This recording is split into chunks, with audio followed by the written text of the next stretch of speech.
Adolfo López Mateo nació en el municipio de Atizapán de Zaragoza, ubicado en el centro de México, el 26 de mayo de 1908.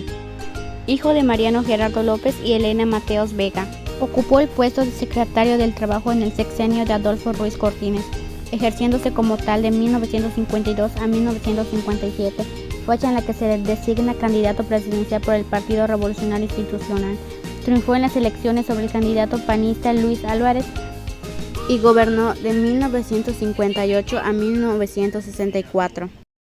El presidente López Mateo propuso alcanzar dos objetivos concretos en su gobierno: eliminar cualquier intento de desestabilización social y continuar con la política de desarrollo desestabilizador que estaba sujeta a la primera condición. La sociedad mexicana evolucionó más rápido que el régimen y el modelo económico creó una clase médica que no encontró representación política en el sistema corporativo de la revolución. En materia política, promulgó en 1963 una reforma a la Constitución de sus artículos 54 y 63 para garantizar al menos 5 espacios de la Cámara de Diputados a los partidos de oposición que tuvieran más de 2.5% de la votación total. De esta manera apareció por primera vez la ley electoral, la figura de la representación proporcional o los denominados diputados de partido. En 1960 nacionalizó la industria eléctrica, adquiriendo el Estado mexicano la mayoría de las acciones de las empresas generadoras de energía, que anteriormente estaban administradas por empresas extranjeras.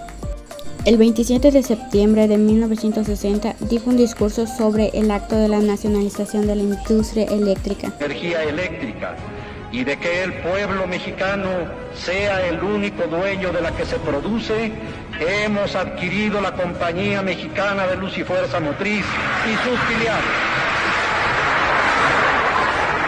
Les devuelvo la energía eléctrica, que es de exclusiva propiedad de la nación, pero no se confíen, porque en años futuros algunos malos mexicanos identificados con las peores causas del país intentarán por medios sutiles entregar de nuevo el petróleo y nuestros recursos a inversionistas extranjeros.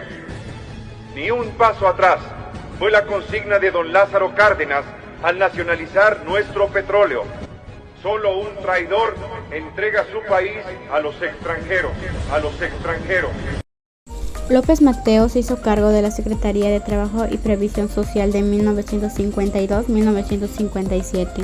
De ahí surgió la candidatura profesional, en donde se le conoce como uno de los presidentes más carismáticos y queridos por la nación. Aspectos políticos. En primer punto, trató de equilibrar los procesos electorales, para lo cual realizó una significativa reforma a la ley electoral. Otro hecho fue el surgimiento de la revista política. Estrechó los lazos de México con la Organización de los Países No Alineados y apoyó al gobierno hermandado de la Revolución Cubana. Poco después, México declaró que la política de Cuba era ajena a las aspiraciones y a los valores de los pueblos latinoamericanos. Se rompieron las relaciones diplomáticas con Guatemala porque realizó un ataque aéreo a México, luego de que el gobierno de Adolfo López Mateo había negociado con Kennedy la devolución a México del Chemizal. El presidente de los Estados Unidos visitó la Ciudad de México. Las jornadas de ferrocarrileros de los médicos y maestros de 1958 a 1959 fueron productos de un sistema político que no ofrecía respuestas plenas a las demandas sociales. En 1959 fueron reprimida enérgicamente una huelga de ferrocarrileros que no estuvieron de acuerdo con las resoluciones legales establecidas por el gobierno. Otro hecho importante que aconteció el gobierno de Adolfo López Mateo fue que se reformó la Constitución de la República para establecer la participación de las minorías en el Congreso de la Unión, además, claro, de los diputados del partido. Por su iniciativa fueron aprobadas las nuevas leyes orgánicas de las Secretarías del Estado y federales de Turismo y de Trabajo. Por último, la SECOP se divide en dos secretarías independientes: la Secretaría de Comunicaciones y Transportes y la Secretaría de Obras Públicas.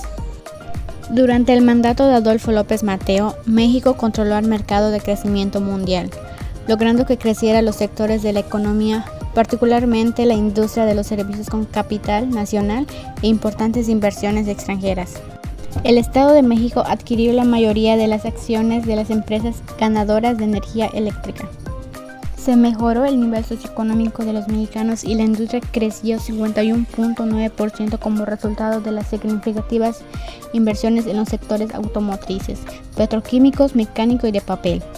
La economía mexicana tuvo un gran incremento con ayuda de quien funcionó como secretario de Hacienda, Antonio Ortiz Mena. Aspectos sociales. En el aspecto educativo, en 1959 se creó la Comisión Nacional de Libros de Texto Gratuitos, CONALITE, encargada de publicar los libros de textos para los alumnos de educación primaria del país. Herramienta de igualdad educativa que distribuyó millones de ejemplares para abastecer la demanda nacional y homogeneizar los criterios de enseñanzas.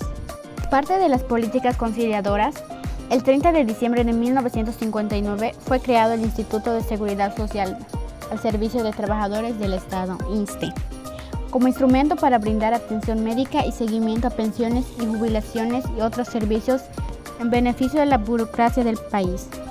Se estableció la repartición de los desayunos escolares. Se edificaron 50,000 viviendas populares.